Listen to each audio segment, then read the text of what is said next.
Sesungguhnya orang-orang Israel dulu memang betul pernah dijanjikan, diperintahkan oleh Allah Subhanahu wa taala untuk masuk ke dalam negeri Palestina di zaman Nabi Musa masih hidup. Bani Israel diperintahkan oleh Allah Subhanahu wa taala, masuklah kalian kepada Baitul Maqdis. Apa jawaban mereka?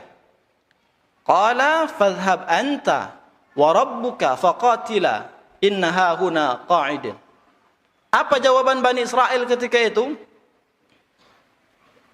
Ketika diperintahkan oleh Allah Subhanahu wa taala untuk masuk ke dalam Baitul Maqdis, wahai orang Bani Israel, masuklah kalian ke Baitul Maqdis. Jawab mereka apa? Wahai Musa, pergilah engkau dengan Tuhanmu berperang.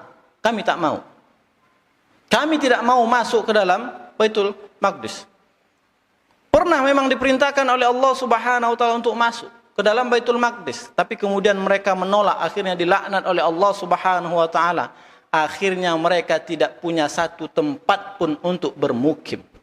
Akhirnya mereka tidak punya satu negara pun untuk dijadikan sebuah negara. Oleh karena itu hadirin yang dirahmati Allah Subhanahu wa taala, mulailah terfikir oleh orang-orang Yahudi untuk kemudian masuk lagi ke dalam Palestina, perlahan demi perlahan. Kapan mulai masuknya? Ternyata masuknya Yahudi ke Palestina setelah Turki Utsmani hancur. Tahun 1924, kemudian tahun 1948 dibentuklah sebuah negara. Mereka mengklaim ada negara baru yang bernama Israel, padahal dulu tidak ada. Yang ada di dalam Quran adalah Baitul Maqdis. Itu adalah negeri suci, rumah suci yang diciptakan oleh Allah Subhanahu wa taala, yang dibangun oleh Nabi Ibrahim alaihissalam. Jadi hadirin jemaah yang dirahmati Allah Subhanahu wa taala, Nabi Ibrahim di masa hidupnya membangun dua masjid besar, masjid mulia. Yang pertama namanya Masjidil Haram, Ka'bah. Diperuntukkan untuk anaknya yang bernama Nabi Ismail.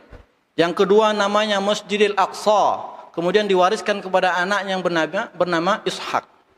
Maka dua masjid agung ini, dua masjid besar ini merupakan warisan Nabi Ibrahim alaihissalam, yang hari ini direbut, diklaim oleh orang-orang Yahudi sebagai tempat suci mereka. Padahal itu warisan Nabi. Yang meneruskan ajaran Nabi Ibrahim itu siapa? Umat Islam. Siapa yang menurunkan, yang mewarisi tauhid?